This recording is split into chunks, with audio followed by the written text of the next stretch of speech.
नमस्कार साथियों, मैं मनीष पाल आप सभी का आपके अपने चैनल में तहे दिल से स्वागत और अभिनंदन करता हूं। आज हम लोग पढ़ रहे हैं कक्षा 12 की राजनीति विज्ञान का किताब 1 समकालीन विश्व राजनीति का अध्याय 2 ध्रुवीयता का अंत। और आज है हमारा उसका लेक्चर नंबर 4।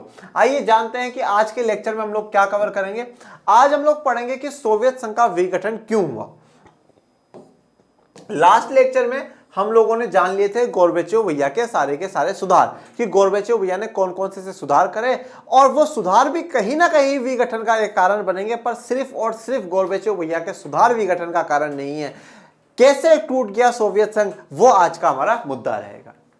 सोवियत संघ का विघटन क्यों हुआ? देखिए, वो सोवियत संघ, जिस सोवियत संघ ने 1917 की जब बोल्शेविक क्रांति होती है, रूस में बोल्शेविक क्रांति होती है, वहां पे पूरी दुनिया में समाजवाद को स्थापित करने वाला रूस या समाजवाद को स्थापित करने वाला सोवियत संघ टूटा तो टूटा कैसे? पहला सवाल। जो समाजवाद या सोवियत संघ स्टालिन के समय इतना मजबूत बन चुका था कि द्वितीय विश्व युद्ध या सेकेंड वर्ल्ड वॉर में बड़े बड़े नेताओं के साथ सोवियत संघ के नेता बैठ रहे थे, वो सोवियत संघ टूटा तो टूटा कैसे?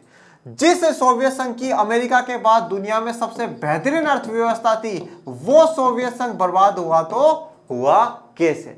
जिस सोवियत संघ को एशिया से, यूरोप के, पूर्वी यूरोप से, सारी जगह से समर्थन मिल रहा था, तो वो सोवियत संघ टूटा तो टूटा क्यों?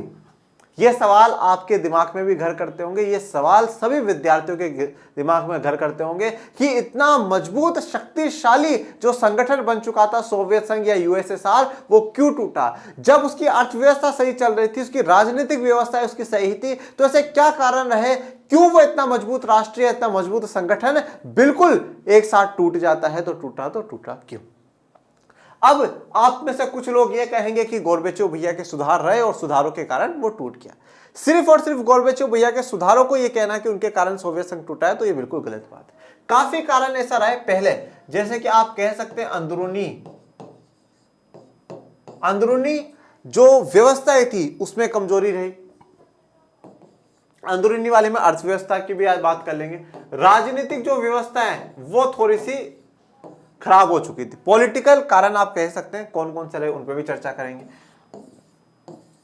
फिर हम बात करेंगे गोर्बाचेव भैया के सुधारों की, कि गोर्बाचेव भैया के सुधार भी कहीं ना कहीं थोड़ा सा इसमें कारण बनते हैं। और फिर चौथा हम बात करेंगे जो सोवियत संघ के साथ जो राष्ट्र, जो नेशन जुड़े हुए थे, उनमें राष्ट्रवाद की भावना आ जाना, फीलिंग ऑफ नेशनलिज्म या राष्ट्रवाद की भावना का उदय हो जाना। इन सभी पर आज हम एक एक करके चर्चा करेंगे। आइए सबसे पहले चर्चा करते हैं अंदरूनी कमजोरी या इंटरनल वीकनेस। देखिए, आपको कोई नहीं हरा सकता, आपको कोई खत्म नहीं कर सकता, आपको कोई डिफीट नहीं कर सकता अगर आप अंदर से मजबूत हैं तो। मतलब इसका मतलब यह है कि अगर आप फिट हैं तो आपको कोई कुछ नहीं कर सकता। अगर आपका दृढ़ संकल्प बिल्कुल हाईएस्ट लेवल पे है तो आपको कोई नीचे नहीं गिरा सकता। उसी प्रकार से सोवियत संघ के साथ भी ये हुआ कि उसकी जो अंदरूनी बातें हैं, अंदर की जो बातें हैं, वो कमजोर हो चुकी थी। मतलब यूनिटी उनमें देखने को नहीं मिली। बाहर से कितना समर्थन मिल रहा था, कितना नहीं मिल रहा था, जैसा सोवियत संघ बाहर के लोगों को दिखाया जा रहा था, सच में अंदर से सोवियत संघ ऐसा नहीं था। मतलब जो रिश्ते उन 15 राष्ट्रों के बीच में, सोवियत संघ के उन 15 राष्ट्रों के बीच में दिखाए जा रहे थे कि ये सभी सच्चे समाजवाद और साम्यवाद के समर्थक हैं, वो सच में ऐसा नहीं था। बस उनको कहीं ना कहीं एक हल्की सी चिंगारी की जरूरत थी, और वो जब चिंगारी गोर्बाचेव भैया के रिफॉर्म से मिली तो वो चिंगारी आग में परिवर्तित हो गई और उस आग ने सोवियत संघ के टुकड़े कर दिए, या कह सकते हैं विखंडन कर दिया। अब वो अंदरूनी कमजोरी क्या हुई, आइए देखते हैं। इसमें कोई संदेह नहीं है कि सोवियत संघ की राजनीतिक आर्थिक संस्थाएं अंदरूनी कमजोरी के कारण लोगों की आकांक्षाओं को पूरा नहीं कर सकी। देखिए, इसमें कोई संदेह नहीं है, कोई भी डाउट वाली बात नहीं होनी चाहिए आपके दिमाग में भी कि जो राजनीतिक और आर्थिक संस्था है, अब राजनीतिक और आर्थिक संस्थाओं का मतलब क्या है? राजनीतिक संस्था वहां की पॉलिटिकल जो ऑर्गेनाइजेशन है वहां की, वो सिर्फ और सिर्फ एक ही थी, साम्यवादी दल।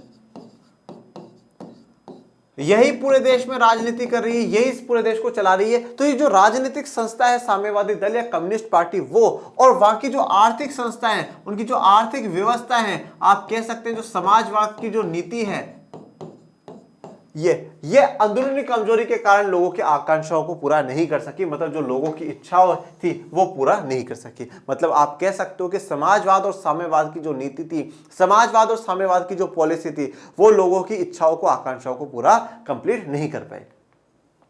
यही सोवियत संघ के पतन का कारण रहा। तो सोवियत संघ के टूटने का या पतन होने का यह सबसे मुख्य कारणों में से एक रहा।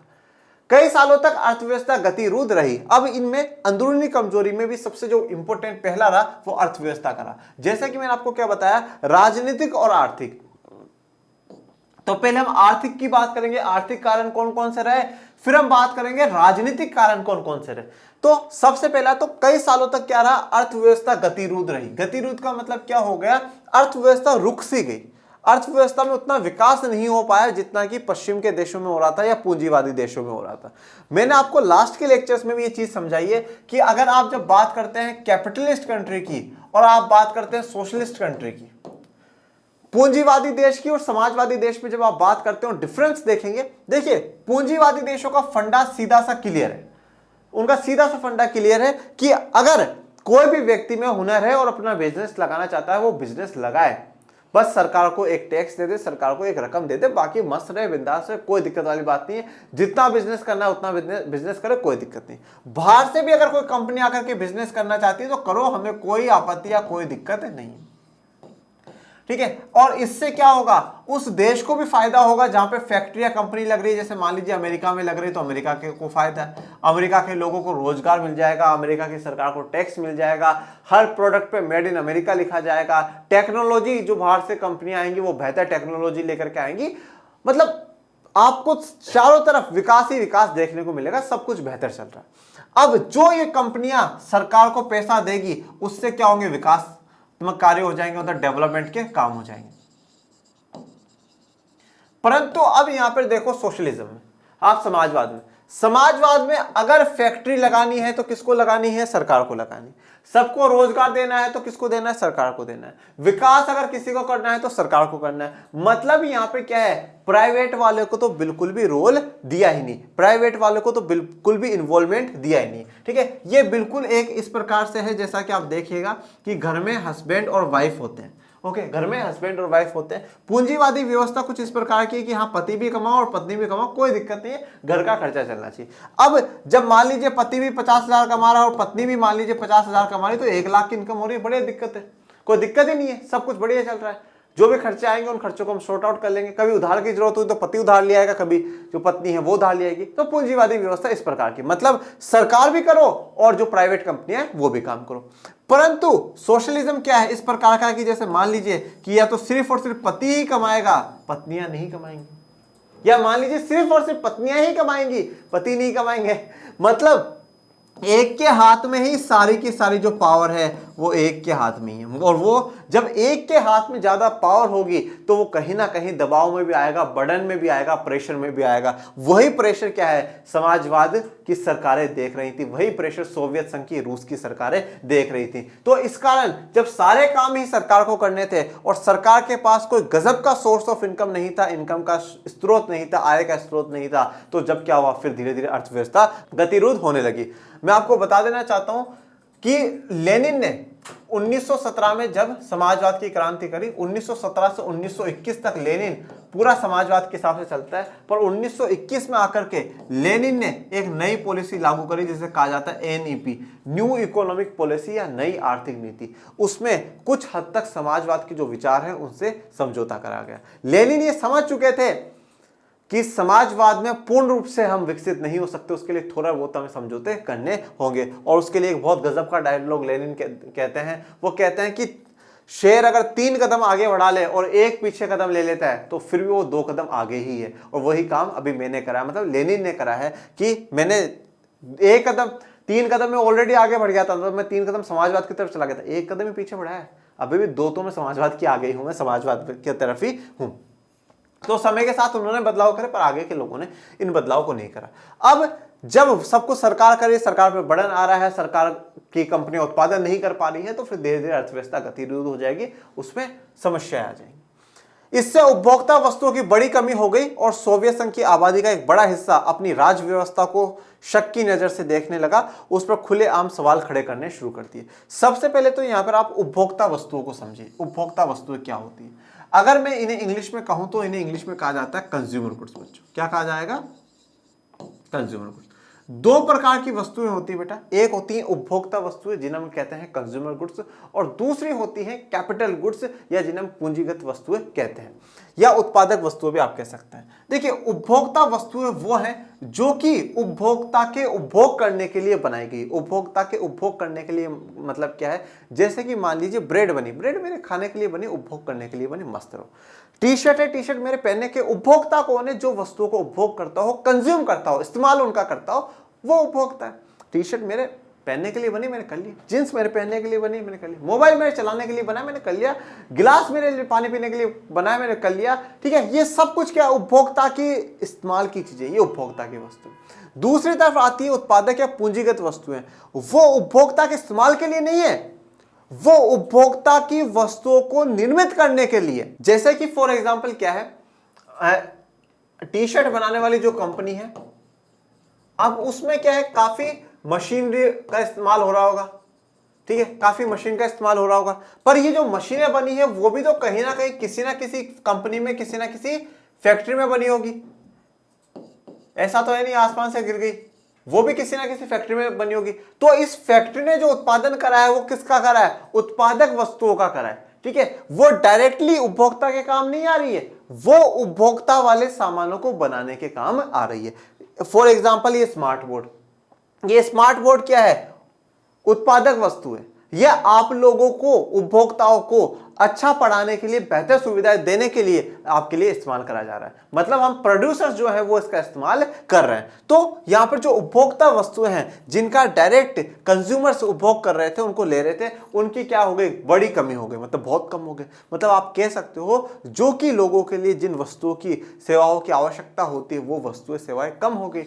अब जब वो कम हो गई और सोवियत संघ की जो एक बड़ी आबादी का हिस्सा है वो राज व्यवस्था, राज व्यवस्था मतलब पॉलिटी, ठीक है, जो राज करने की जो व्यवस्था है, मतलब जो आप एक तरीके से कह सकते हो जो सरकार है, उस सरकार को क्या है? शक की नजर से देखने लगा कि बोले आप हमारे लिए उपभोक्ता, हमारे लिए वस्तुएं, सेवाएं उपलब्ध नहीं करा सकते, तो फिर आप हमारी कैसी सरकार हो? और उस पर खुलेआम क्या सवाल खड़े करना शुरू कर दिया कि हमारी जो सरकारें हैं वो सही नहीं है, हमारे देश में जो राज व्यवस्था है, पॉलिटी है, वो सही नहीं है। इस प्रकार से ये व्यवस्था इतनी कमजोर कैसे हुई और अर्थव्यवस्था में गतिरोध क्यों आया? ऐसा आप भी सोच रहे होंगे, जैसे ये दीदी सोच रही है कि अर्थव्यवस्था इतनी कमजोर कैसे हुई।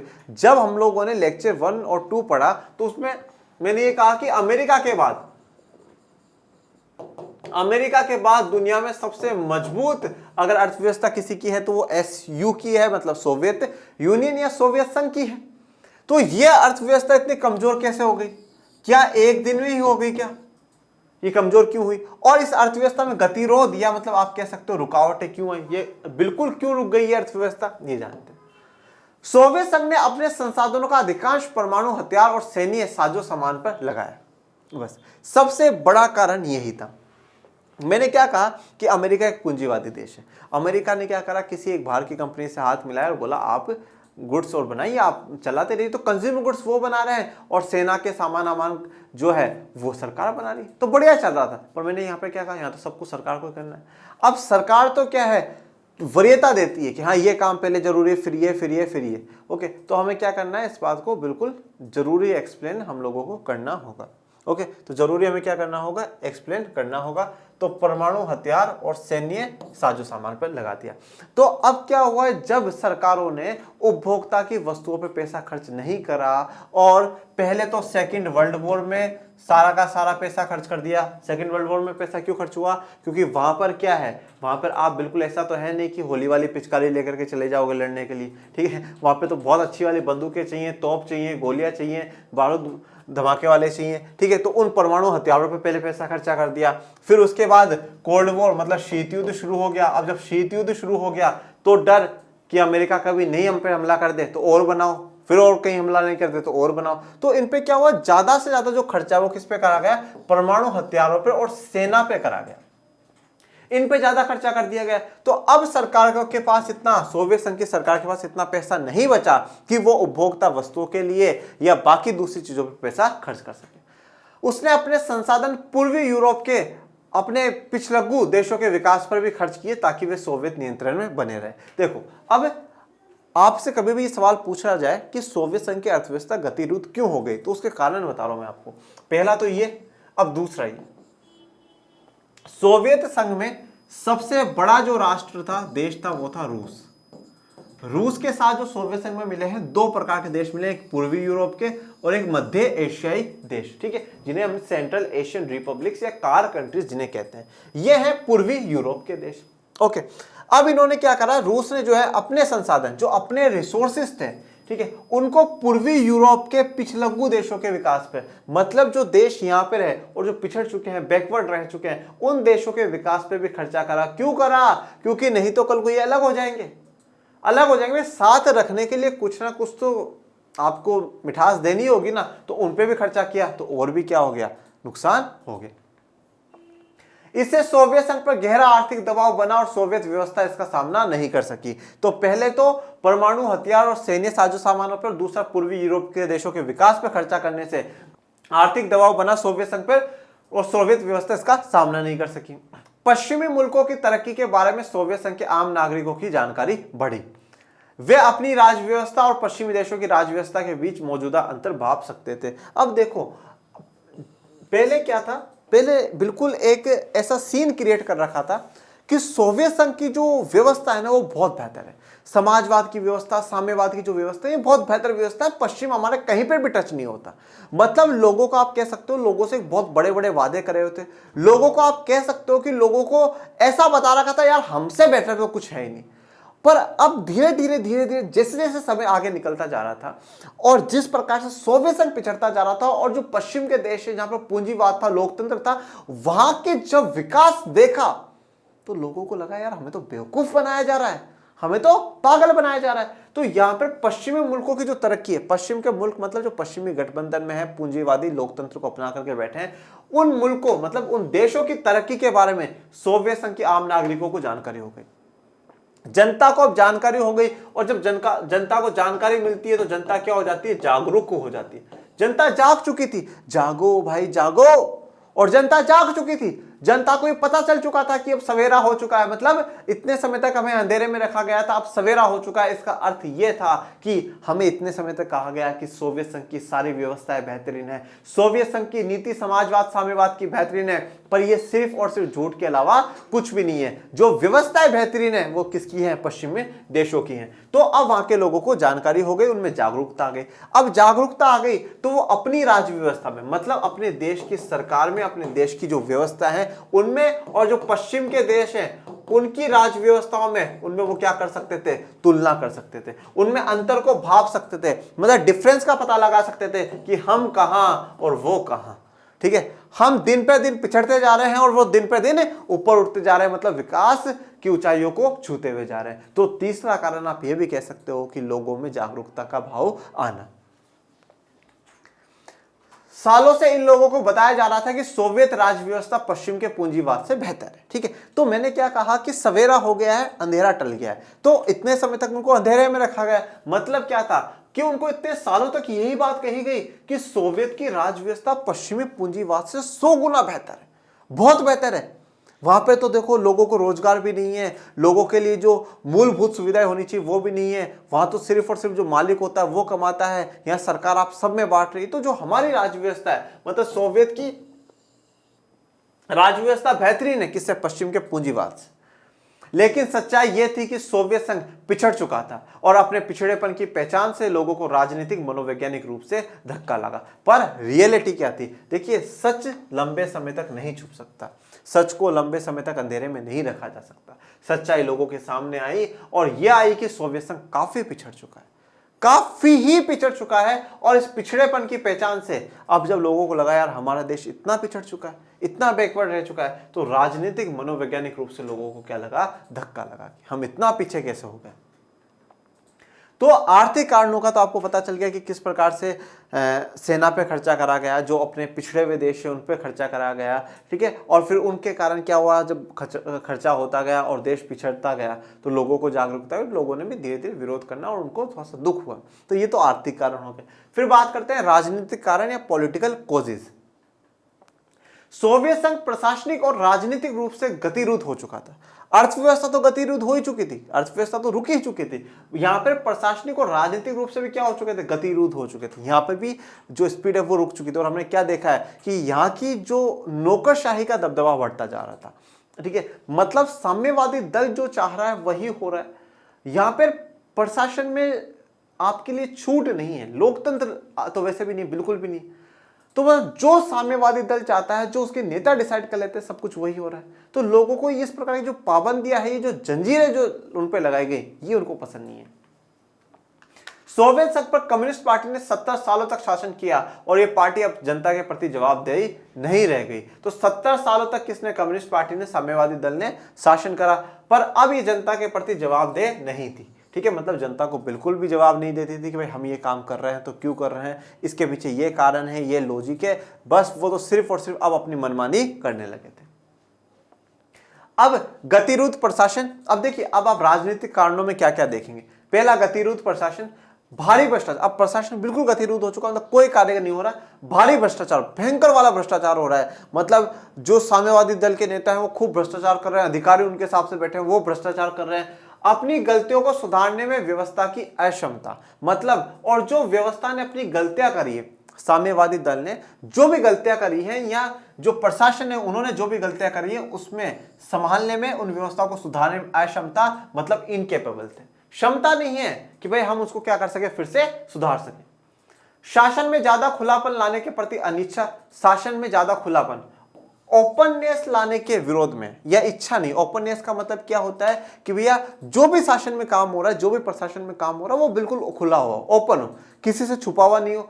हम क्या कर रहे हैं जनता को पता ही नहीं है, ठीक है, हम क्या आगे की नीति, क्या प्लानिंग बना रहे हैं जनता को पता नहीं। तो खुलापन नहीं है, ओपननेस नहीं है, और उस ओपननेस को लाने के लिए अनिच्छा है, मतलब इच्छा भी नहीं है उन लोगों की कि हाँ भाई हम कोशिश कर रहे हैं, हम ज्यादा से ज्यादा पारदर्शिता लेकर के आएंगे, लोगों तक काम पहुंचाएंगे, लोगों से ही हमें, हमसे लोग नहीं, इस प्रकार की कोई जो बड़ी बातें वो नहीं कही गई और खुलापन नहीं लाया गया। देश की विशालता के बावजूद सत्ता का केंद्रीकृत होना। अब देखिए, रूस, आज अकेला रूस कितना बड़ा है, तो सोवियत संघ तो बहुत बड़ा हो गया। तो इतना विशाल होने के बावजूद भी जो सत्ता का केंद्रीकृत ही रही, विकेंद्रीकृत नहीं हुई। विकेंद्रीकृत का मतलब क्या होता है कि पावर को बांट देना। आज हमारे देश में क्या है, एक केंद्र सरकार है, वो देश के लिए, फिर राज्यों के लिए अलग से सरकार है, और फिर स्थानीय लेवल पर अलग सरकार है। तो हमने तो पावर को नीचे तक बांट दिया, विकेंद्रीकृत कर दिया, हमने तो विकेंद्रीकृत कर दिया। पर सोवियत संघ ने क्या रखा, केंद्रीकृत रखा, एक के हाथ में पावर, और वो एक क्या है, साम्यवादी दल। सब कुछ यहीं से ही तय होगा, सब कुछ यहीं से, मॉस्को से ही सब कुछ तय हो रहा था। जो मॉस्को में डिसाइड हो गया वो पूरे सोवियत संघ में लागू हो गया। तो विशालता के बावजूद भी वो केंद्रीकृत रहा, पावर को लोगों तक नहीं पहुंचाया, ज्यादा से ज्यादा स्तर तक नहीं पहुंचा, तो वो भी एक कारण रहा। पार्टी के अधिकारियों को विशेषाधिकार, और जो पार्टी के अधिकारी हैं, जो बड़े टॉप लेवल के जो अधिकारी हैं, ऑफिसर्स हैं, उनको नागरिकों की तुलना में विशेषाधिकार दिए गए। मतलब ज्यादा राइट्स, ज्यादा प्रिविलेज, ज्यादा सुख सुविधाएं जो दी गई हैं, वो किसको दी गई है, पार्टी के अधिकारियों को दी गई है। जनता त्राही त्राही कर रही है, जनता के पास उपभोक्ता वस्तुएं नहीं है, जनता के पास एक अच्छी जीवन व्यवस्था नहीं है, एक अच्छे जीवन के लिए अच्छा रोजगार नहीं है, जनता त्राही त्राही कर रही थी। पर पार्टी के जो बड़े अधिकारी हैं, उनके पास सारी सुख सुविधाएं थी, उनके पास विशेषाधिकार मौजूद थे। तो यहां पर आर्थिक कारण आपने जान लिए, राजनीतिक कारण जान लिए। अब तीसरे हैं गोर्बेचेव के सुधार। गोर्बेचेव के सुधार, गोर्बेचेव ने अर्थव्यवस्था को सुधारने, पश्चिम की बराबरी पर लाने और प्रशासनिक ढांचे में ढील देने का वादा किया। अब गोर्बेचेव 1985 में महासचिव बन जाते हैं साम्यवादी दल के, और उन्होंने अर्थव्यवस्था को सुधारना, क्योंकि हम अब अर्थव्यवस्था को सुधारेंगे। क्यों सुधारेंगे, क्योंकि अर्थव्यवस्था गतिरोध हो चुकी है, अर्थव्यवस्था रुक चुकी है, इसको हम क्या करेंगे, सुधारेंगे। पश्चिम की बराबरी लाएंगे, मतलब गोर्बेचेव वादे कर रहे हैं कि हम ऐसा करेंगे, हम ऐसा करेंगे, अर्थव्यवस्था को सुधारेंगे, पश्चिम के बराबर ला करके खड़ा कर दूंगा, और प्रशासनिक ढांचे में ढील देने का वादा करा। ढील देने का अर्थ यह हुआ कि हाँ, थोड़ी जो पावर है वो नीचे तक जाएगी, केंद्रीकृत से हम विकेंद्रीकृत तक होंगे, और ये भ्रष्टाचार, पार्टी के नेताओं को विशेषाधिकार, ये सारे खत्म होंगे। जब गोर्बेचेव ने सुधारों को लागू किया और व्यवस्था में ढील दी, तो लोगों की आकांक्षाओं और अपेक्षाओं का ऐसा जवाब उमड़ा जिसका अनुमान शायद ही कोई लगा सकता है। देखिए, अभी तक गोर्बेचेव के आने से पहले तक आप ये कह सकते हो कि प्लेटफॉर्म तो ऑलरेडी तैयार हो गया था, लोग जनता ऑलरेडी परेशान थी, पर जब देखा कि गोर्बेचेव की जो सोच है, गोर्बेचेव की जो विचारधारा है, वो पहले जैसे नेताओं जैसी नहीं है कि वो हमारा दमन करेगा, हमें मार देगा, पीट देगा, इस प्रकार की नहीं है। तो अब ये बिल्कुल अच्छा मौका है कि हम क्या हो जाएं, अलग हो जाएं, या हम हमारी सारी मांगे मनवा लें। तो सुधारों को जब लागू करा गया और व्यवस्था में ढील दी गई, जो राज्य व्यवस्था है, जो पॉलिटी है, जो वहां की सरकार है, उनमें ढील दी गई, तो लोगों की जो आकांक्षाएं हैं, जो उनकी इच्छाएं, जो उनकी अपेक्षा, उम्मीदें हैं, उनकी इच्छाएं और उम्मीदों को ऐसा जवाब मिला, मतलब इस प्रकार से वो उम्मीदें, वो इच्छाएं बाहर निकल के आई जिसका शायद ही किसी ने अनुमान लगाया होगा कि कभी ऐसा भी सोवियत संघ में होगा जैसा कि आज हो रहा है। सोवियत संघ में जनता के एक तबके की सोच यह थी कि गोर्बेचेव को ज्यादा तेज गति से कदम उठाने चाहिए। देखिए, पर आपको एक बात यह बताऊं कि गोर्बेचेव के लोग सपोर्ट में भी नहीं है, गोर्बेचेव के लोग सपोर्ट में भी नहीं है। क्या किसी ना किसी प्रकार से लोग गोर्बेचेव से नाराज हुए। एक तबका समाज का ऐसा बोलता है कि गोर्बेचेव को ज्यादा तेज गति से कदम उठाने चाहिए। गोर्बेचेव इतना धीरे धीरे काम क्यों कर रहे हैं? जब व्यवस्था में सुधार ही लाना तो बहुत तेज गति से करे, फास्ट स्पीड से करे। तो यहां पर भी क्या हो गया, गोर्बेचेव का एक तरीके से आप कह सकते हो विरोध। ये लोग उनकी कार्य पद्धति से धीरज खो बैठे और निराश हो गए। तो अब जो लोग ये कह रहे हैं कि गोर्बेचेव को और तेजी से काम करना चाहिए, तो खुश नहीं है। मतलब क्या कह रहे हैं, गोर्बेचेव बहुत स्लोली काम कर रहे हैं, बहुत धीरे धीरे गोर्बेचेव काम कर रहे हैं। इतने धीरे धीरे सुधार कैसे होंगे? सुधार तो बहुत स्पीड से होने चाहिए। तो जो उनकी कार्य पद्धति थी, किसकी? गोर्बेचेव की। जो ये वर्किंग सिस्टम गोर्बेचेव का था, इससे वो धीरज खो बैठे थे। मतलब जो उनका धैर्य था, जो पेशेंस थे कि हाँ सुधार होंगे होंगे होंगे, पर गोर्बेचेव बहुत धीरे धीरे कर रहे हैं। तो विश्वास, धीरज, धैर्य सब कुछ वो खो बैठे थे। गोर्बेचेव पे से विश्वास हट चुका था और वो निराश हो गए। इन लोगों ने जैसा सोचा था वैसा फायदा उन्हें नहीं मिला। तो अब इन लोगों ने ये सोचा था कि गोर्बेचेव अगर इन सुधारों का वादा कर रहा है तो वो वैसे फायदे मिलेंगे, पर उनको वो फायदे नहीं मिल पाए। जनता के एक हिस्से, खासकर कम्युनिस्ट पार्टी के सदस्य और वे लोग जो सोवियत व्यवस्था से फायदे में थे, के विचार ठीक इसके विपरीत थे। देखो, अब यहां पर एक समुदाय ये बोल रहा है कि गोर्बेचेव काफी क्या कर रहे हैं, तेज परिवर्तन नहीं कर रहे हैं, धीरे परिवर्तन कर रहे हैं, तो विरोध हो रहा है। अब साम्यवादी दल के जो समर्थक है या साम्यवादी दल के जो नेता हैं, कम्युनिस्ट पार्टी के जो नेता हैं, अब उनको तो साम्यवादी या समाजवादी व्यवस्था से फायदा था, क्योंकि मैंने क्या बताया कि साम्यवादी जो दल के लोग हैं उनको तो क्या मिल रहे हैं, विशेष अधिकार मिले हुए, तो वो तो कभी नहीं चाहेंगे कि ये व्यवस्था खत्म हो। तो वो भी क्या हो गए, गोर्बेचेव के खिलाफ हो गए कि गोर्बेचेव इतनी जल्दी जल्दी रिफॉर्म क्यों कर रहे हैं। सुधार ठीक है, हाँ धीरे धीरे होंगे, पर इतने जल्दी फास्ट सुधार करने की जरूरत क्या है? पूरी समाजवाद साम्यवादी व्यवस्था को खत्म करने की आवश्यकता क्या है? हमारी सत्ता और विशेषाधिकार अब कम हो रहे हैं और गोर्बेचेव बहुत जल्दबाजी दिखा रहे हैं। तो देखिए, हमारी सत्ता, किसकी सत्ता? साम्यवादी दल के जो नेता हैं वो कह रहे हैं कि अब हमारी सत्ता, जो हमारी पावर है, हमारी जो ताकत है, वो और हमारे विशेषाधिकार अब क्या हो रहे हैं, कम हो रहे हैं। और गोर्बेचेव क्या कर रहे हैं, बहुत ज्यादा जल्दबाजी दिखा रहे हैं। तो एक समूह तो गोर्बेचेव के लिए कह रहा था कि गोर्बेचेव बहुत धीरे धीरे स्लोली काम कर रहे हैं, और दूसरा समूह ये कह रहा है कि गोर्बेचेव बहुत जल्दी, बहुत फास्ट काम कर रहे हैं। एक कहता है कि सुधार और भी तेज होने चाहिए और दूसरे कहते हैं सुधार और भी धीरे होने चाहिए। ठीक है, मतलब गोर्बेचेव के दोनों हाथों में कुछ भी नहीं था। कुछ ऐसे थे जिनके हाथ, दोनों हाथों में बहुत कुछ था, पर गोर्बेचेव के हाथ में कुछ भी नहीं था। गोर्बेचेव ने ऐसा काम करा तो भी बुराई, और ऐसा काम करा तो भी गोर्बेचेव को बुराई ही मिली। इस खींचतान में गोर्बेचेव का समर्थन हर तरफ से जाता रहा और जनमत आपस में बट गया। तो गोर्बेचेव को समर्थन कहीं से नहीं मिला, ठीक है, कहीं से भी नहीं मिला, और जो जनमत है, मतलब जो जनता है, वो आपस में बट गई। उनके व्यूज, उनके विचार लोगों में बट गए। जो लोग उनके साथ थे उनका भी मोहभंग हो गया। ठीक है, ऐसे लोगों ने सोचा कि गोर्बेचेव खुद अपनी ही नीतियों का ठीक तरह से बचाव नहीं कर पा रहे। अब देखिए, एक वर्ग ऐसा जो इसलिए विरोध कर रहा है कि गोर्बेचेव काफी स्लो चल रहे हैं, काफी धीरे, और एक इसलिए कर रहे हैं कि नहीं गोर्बेचेव काफी फास्ट है। ठीक है, अब जो कुछ लोग गोर्बेचेव के सपोर्ट में थे, फेवर में थे, अब वो भी हट गए। वो कह रहे हैं कि गोर्बेचेव खुद की पॉलिसी को खुद ही डिफेंड नहीं कर पा रहे, ना तो इनको जवाब दे पा रहे, ना इनको जवाब दे पा रहे। ठीक है, तो जो हमारा नेता, हमारा लीडर मजबूत ना हो, जो खुद को ही नहीं बचा पा रहा, खुद के विचारों को, खुद की नीतियों को एक्सप्लेन नहीं कर पा रहा, तो फिर हम को कैसे एक्सप्लेन करेगा, हमको कैसे साथ लेकर के चलेगा। तो यहां पे उन लोगों का भी क्या हो गया, मोहभंग हो गया।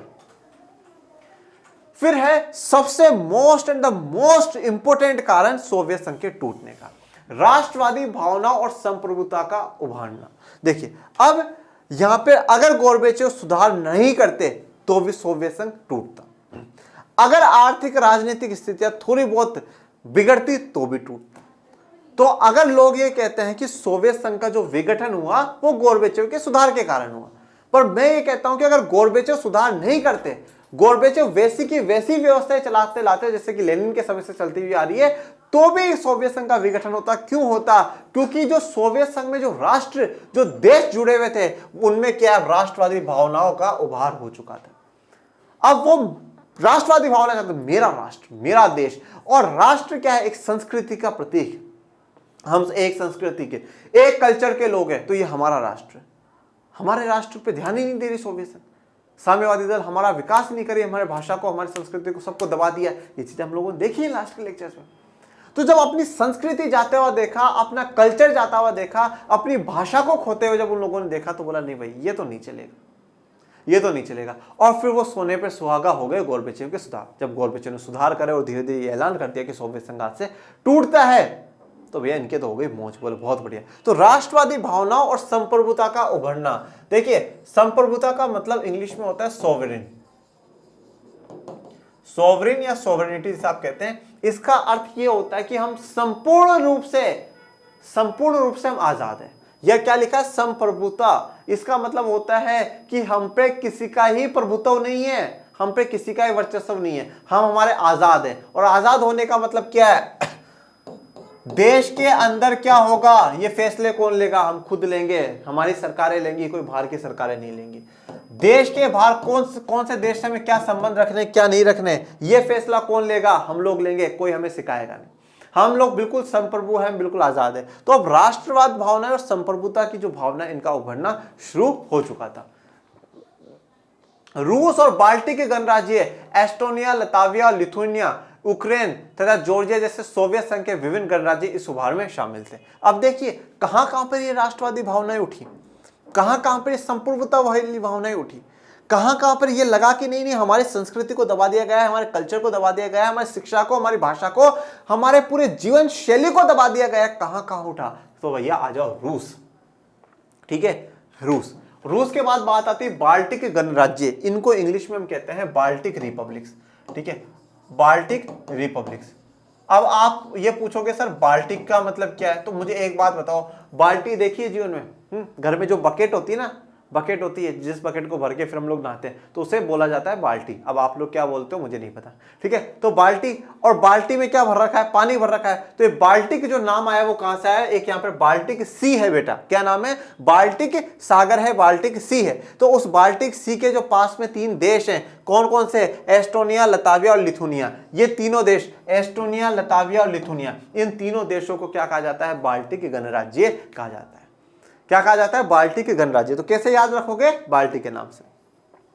रूस और बाल्टिक गणराज्य। तो अब रूस में कौन आ गया? रूस आ ही गया अकेला। फिर एस्टोनिया, लताविया और लिथुआनिया ये आ गया। उसके बाद यूक्रेन भैया यूक्रेन को कौन नहीं जानता भी, तो जॉर्जिया भैया। तो 1 और 3 5 और 5 1 3 4 और 2 6। तो इन 6 देशों में क्या हुआ? सबसे पहले इन विभिन्न गणराज्यों में उभार शामिल हुआ कि राष्ट्रवाद का और संप्रभुता।